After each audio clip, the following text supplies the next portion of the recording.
آپ کی نماز اللہ کی صلات کیسے بن سکتی ہے؟ سلام علیکم، سلامتی اوپر آپ سب کے۔ بھائی کیا سوچ رہے ہو؟ بھائی میں نے پڑھا ہے سورہ نمبر 29 کی آیت نمبر 45 میں کہ صلات روکتی ہے بے حیائی سے اور برے کاموں سے۔ اتلو ما اوحی الیک من الکتاب واقیمی الصلاۃ ان الصلاۃ تنہی عن الفحشاء والمنکر ولذکر اللہ اکبر واللہ یعلم ما تصنعون۔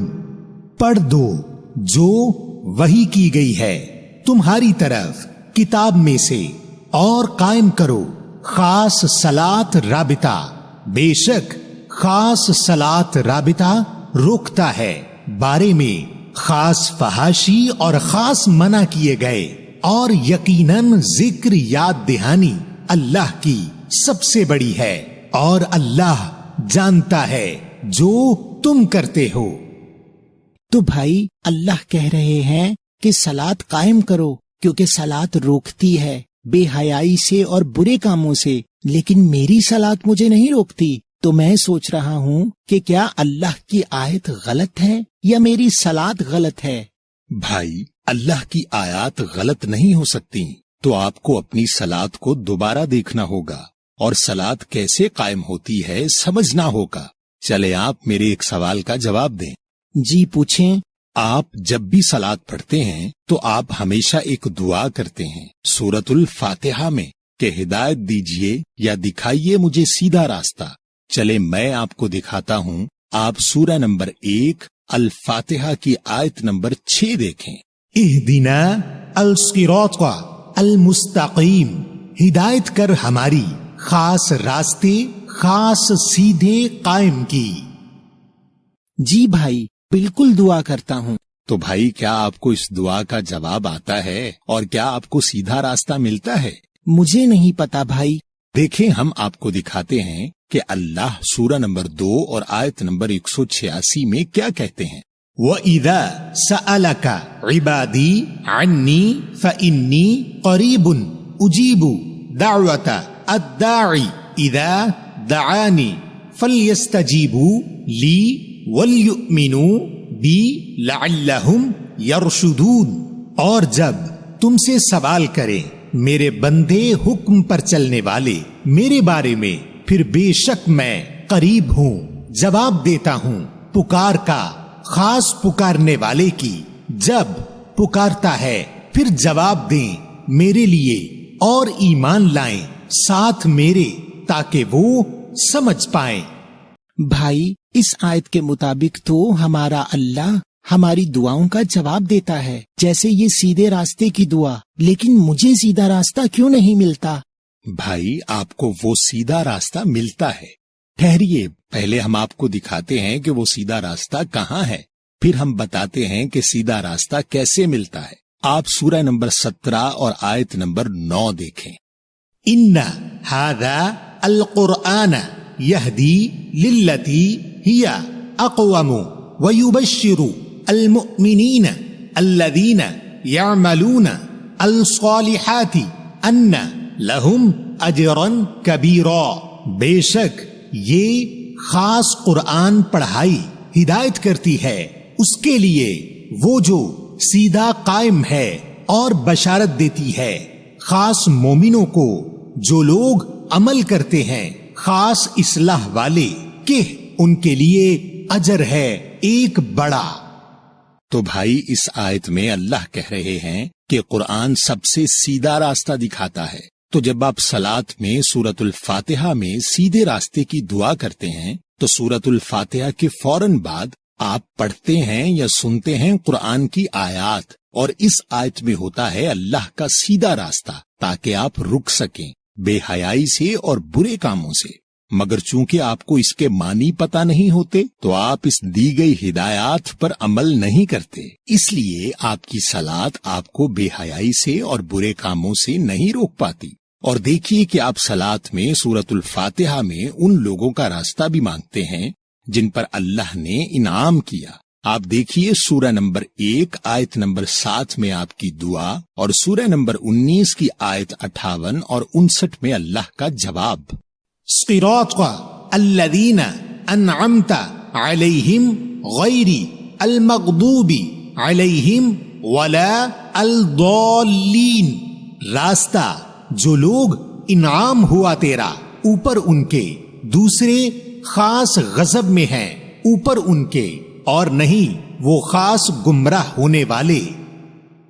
اولئک الذین انعم اللہ علیہم من النبیین من ذریۃ آدم وممن حملنا مع نوح ومن ذریۃ ابراہیم واسرائیل وممن ہدینا واجتبینا اذا تتلی علیہم آیات الرحمن خروا سجدا وبکیا فخلف من بعدهم خلف اضاعوا الصلاة واتبعوا الشہوات فسوف یلقون غیا.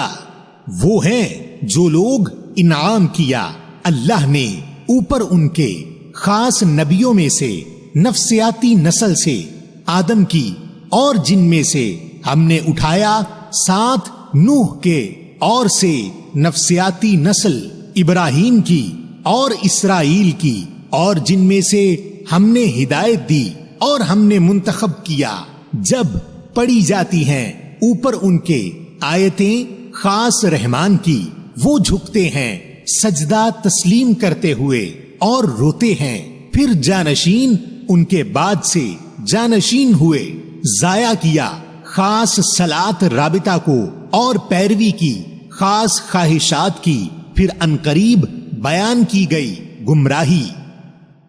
تو بھائی اگر آپ دیکھیں کہ اللہ ان آیات میں انعام والے لوگوں کی ایک خاص علامت بتا رہے ہیں کہ جب انعام والوں پر اللہ رحمان کی آیات پڑھی جاتی ہیں تو انعام والے لوگ سجدے میں گر کر روتے ہیں، کیونکہ ان کی سمجھ میں آیات کے احکامات آتے ہیں. اور اللہ بتا رہے ہیں کہ ان کے بعد ایسے لوگ آئے جنہوں نے اپنی صلاۃ کو ضائع کیا اور اپنی خواہشات کی پیروی کی، کیونکہ آیات کے اندر کی ہدایت کو وہ سمجھ نہیں رہے. یا اللہ، تو اگر مجھے اپنی صلاۃ ضائع ہونے سے بچانی ہے اور بے حیائی اور برے کاموں سے روکنے والی صلاۃ چاہیے، تو مجھے لازمی سمجھنا پڑے گا ان الفاظ کو اور آیات کو جو ہم صلاۃ میں پڑھتے ہیں. بالکل صحیح. دیکھیں اللہ قرآن میں حضرت شعیب کی صلاۃ دکھا رہے ہیں. آپ سورہ نمبر 11 کی آیت 87 دیکھیے. قالوا یا شعیب اصلاتک تأمرک ان نترک ما یعبد آباؤنا او ان نفعل فی اموالنا ما نشاء انک لانت الحلیم الرشید. وہ کہتے ہیں اے شعیب، کیا تمہاری صلاۃ تمہیں حکم دیتی ہے کہ ہم چھوڑ دیں جو عبادت حکم پر عمل کیا ہمارے باپ دادا نے، یا کہ ہم عمل کریں بیچ ہمارے مال جو ہم چاہیں؟ بے شک تم یقیناً تم ہو خاص نرم دل، خاص سمجھدار. تو بھائی اس آیت کے مطابق اللہ کے رسول حضرت شعیب کی صلاۃ ایسی تھی جو حکم دیتی تھی، یہ بھی بتاتی تھی کہ مال کیسے خرچ کرنا ہے. تو آج بھی اگر ہم جب صلاۃ کو سمجھ کر پڑھیں گے تو اس میں موجود قرآن کی آیات ہمیں حکم دیں گی، اور جب ہم ان احکامات پر عمل کریں گے تو صلاۃ قائم ہوگی. اور اگر ہم نے ان احکامات پر عمل نہیں کیا اور صلاۃ سے اللہ کی نصیحت نہیں لی تو کہیں ہماری صلاۃ بھی منافق والی نہ ہو جائے. بھائی کیا منافق والی صلاۃ بھی ہوتی ہے؟ جی بھائی، آپ سورہ 4 کی آیت 142 دیکھیں. ان المنافقین یخادعون اللہ وہو خادعهم واذا قاموا الى الصلاۃ قاموا کسالى یراؤون الناس ولا یذکرون اللہ الا قلیلا. بے شک خاص منافقین دھوکہ دیتے ہیں اللہ کو، اور وہ ہے ان کو دھوکے میں چھوڑنے والا، اور جب قائم ہوتے ہیں طرف خاص صلات رابطہ قائم ہوتے ہیں بے دلی سے دکھانے کے لیے لوگوں کو، اور نہیں ذکر یاد دہانی لیتے اللہ کی مگر بہت کم۔ بھائی اس آیت میں اللہ منافق کی صلات دکھا رہے ہیں، جس کا مقصد اللہ کی آیات سے نصیحت لینا نہیں بلکہ خود پر سے بوجھ اتارنا ہے کہ چلو صلات ادا ہو گئی۔ تو انعام والوں کی صلات وہ ہے جو حکم دے، اور جس صلات سے نصیحت نہ لی جائے وہ صلات قرآن کے مطابق منافق کی صلات ہے۔ بھائی میرا ایک سوال ہے، اگر صلات سے نصیحت نہ لی جائے تو وہ صلات منافق کی صلات کیسے ہو جاتی ہے؟ بھائی جب آپ صلات میں سورۃ الفاتحہ میں سیدھا راستہ مانگتے ہیں تو اللہ کی آیات آپ کو سیدھا راستہ بتاتی ہے، اور آپ اس حکم کو مان کر اس پر رکوع میں جھکتے ہیں، رکوع سے کھڑے ہوتے ہوئے کہتے ہیں کہ اللہ نے آپ کی سن لی، اور پھر اللہ کا شکر کر کے حکم پر سجدہ کرتے ہیں کہ آپ اس حکم پر عمل کریں گے۔ مگر چونکہ حکم ہوتا ہے عربی میں اور آپ اس کے معنی جاننے کی کوشش نہیں کرتے، لہٰذا آپ ان احکامات پر عمل نہیں کر پاتے۔ تو جب ہم اللہ سے سیدھا راستہ مانگ کر اس پر سجدہ کر کے عمل نہیں کر پاتے تو ہمارے قول اور فعل میں فرق آ جاتا ہے، اور اس کی صرف ایک وجہ ہے کہ ہم اپنی صلات سمجھ کر ادا نہیں کرتے اور صلات میں دیے گئے احکامات پر عمل نہیں کرتے۔ یہ بالکل ایسا ہی ہے جیسے آپ کا ایک غلام ہو جو دن میں 5 مرتبہ آپ کے پاس آئے، آپ کی تعریف بیان کرے، آپ سے حکم لے کہ کیا کام کرنا ہے، مگر وہ کام نہ کرے، تو ایسے ملازم کا آپ کیا کریں گے؟ اسی لیے اللہ نے سورۃ الماعون میں ہلاکت والی صلات کا بھی بتایا ہے۔ آپ دیکھیں سورہ 107 الماعون، ارأیت الذی یکذب بالدین فذلک الذی یدعو الیتیم ولا يحض على طعام المسكين فويل للمصلين الذين هم عن صلاتهم ساهون الذين هم يراءون ويمنعون الماعون۔ کیا تم نے دیکھا وہ جو جھوٹ گھڑتا ہے ساتھ دین فیصلے کے، پھر وہ جو دور کر دیتا ہے خاص یتیم کو اور نہیں اکساتا اوپر کھلانے خاص مسکین کے، پھر ہلاکت تباہی ہے صلات رابطہ کرنے والوں کے لیے۔ جو لوگ وہ ہیں بارے میں ان کی صلات رابطہ نہ سمجھ، جو لوگ وہ ہیں دکھاوا کرتے اور منع کرتے ہیں خاص نیکی کے کاموں سے۔ تو بھائی اس سورہ میں اللہ بتا رہے ہیں کہ وہ صلات ہلاکت والی ہے جس کے ادا کرنے والے یتیموں اور مسکینوں اور قریب کے لوگوں کا خیال نہیں کرتے، کیونکہ صلات میں اللہ کی آیات کے ذریعے یتیموں اور مسکینوں اور قریب کے لوگوں کے ساتھ احسن سلوک کرنے کے احکامات آتے ہیں جن پر آپ نہ سمجھنے کی وجہ سے عمل نہیں کرتے۔ تو بھائی سمجھ کر نصیحت لینے والی صلات ایمان والوں کی صلات ہے، اور جس صلات سے نصیحت نہ لی جائے وہ منافق کی صلات ہے، اور جس نے صلات سے لی گئی نصیحت پر عمل کیا اس نے صلات قائم کی، اور جس نے صلات میں موجود نصیحت پر عمل نہیں کیا تو سورۃ الماعون کے مطابق وہ ہلاکت والی صلات ہے۔ تو بھائی وہ جو ہم صلات کے طریقوں میں جھگڑتے ہیں اس کا کیا کریں؟ بھائی اللہ نے قرآن میں 77 سے زائد آیات میں صلات کے بارے میں سمجھایا، ہم نے اہم نہیں سمجھا۔ سورہ 4 کی آیت 142 کے ذریعے منافق کی صلات کا بتایا، ہم نے منافق کی صلات کی تفصیل جاننا اہم نہیں سمجھا۔ سورہ 19 کی آیت 58 اور 59 کے ذریعے اپنے انعام والے بندوں کی صلات کی خاصیت بتائی، ہم نے انعام والے بندوں کی صلات کی خاصیت جاننا اہم نہیں سمجھا۔ سورہ 11 کی آیت 87 کے ذریعے حکم دینے والی صلات کا بتایا، ہم نے حکم دینے والی صلات کو جاننا اہم نہیں سمجھا۔ سورہ 29 کی آیت 45 کے ذریعے بے حیائی اور بری باتوں سے روکنے والی صلات کا بتایا، ہم نے برائیوں سے روکنے والی صلات کی تفصیل جاننا اہم نہیں سمجھا۔ ہلاکت والی صلات کا سورہ 107 میں بتایا، ہم نے یہ جاننا اہم نہیں سمجھا کہ کون سی صلات ہلاکت لاتی ہے۔ سورہ 4 کی آیت 43 کے ذریعے ایسی صلات سے منع کیا جس میں سمجھ نہ ہو، ہم نے سمجھ کر صلات کو ادا کرنا اہم نہیں سمجھا۔ اور سلاد جس کو قرآن میں حضرت عیسیٰ، حضرت موسیٰ، حضرت لقمان، حضرت اسماعیل، حضرت ابراہیم، حضرت شعیب، حضرت زکریا، حضرت اسحاق، حضرت ہارون، حضرت یعقوب، حضرت لوط جیسے تمام انبیاء نے قائم کی، اور اللہ نے اس کے طریقے کے لیے 4 بنیادی چیزیں بیان کی، جس میں پہلی چیز آیت کو سمجھ کر پڑھنا ہے تاکہ اللہ کا حکم سمجھ میں آ سکے۔ دوسری چیز اس حکم پر رکوع کرنا ہے۔ رکوع کے معنی جھکنا ہوتے ہیں، یعنی اپنی ضد، اپنی انا، اپنا تکبر اور اپنی نفسیاتی خواہشات کو اللہ کے حکم کے آگے ختم کرنا۔ تیسری چیز اس حکم پر سجدہ کرنا۔ سجدہ کے معنی ہوتے ہیں تسلیم کرنا، یعنی جس اللہ کے حکم پر آپ نے رکوع کیا اسی حکم کو آپ نے تسلیم کیا، عہد کیا کہ آپ اس حکم پر عمل کریں گے، اور جب آپ اس حکم پر عمل کرتے ہیں تو آپ صلات کو قائم کرتے ہیں۔ یہ ہے اللہ کی بیان کی ہوئی صلات، جس میں طریقے کی کوئی اہمیت نہیں، اور اسی کو تمام انبیاء نے اپنایا۔ اسی بنیاد پر اللہ کے گھر میں ایک صلات کا نظام قائم کیا گیا، جو سورہ 3 کی آیت 96 کے مطابق ہدایت کی جگہ ہے، اور سورہ 2 کی آیت 125 میں اللہ نے آپ کو مقام ابراہیم سے مصلی اخذ کرنے کو کہا۔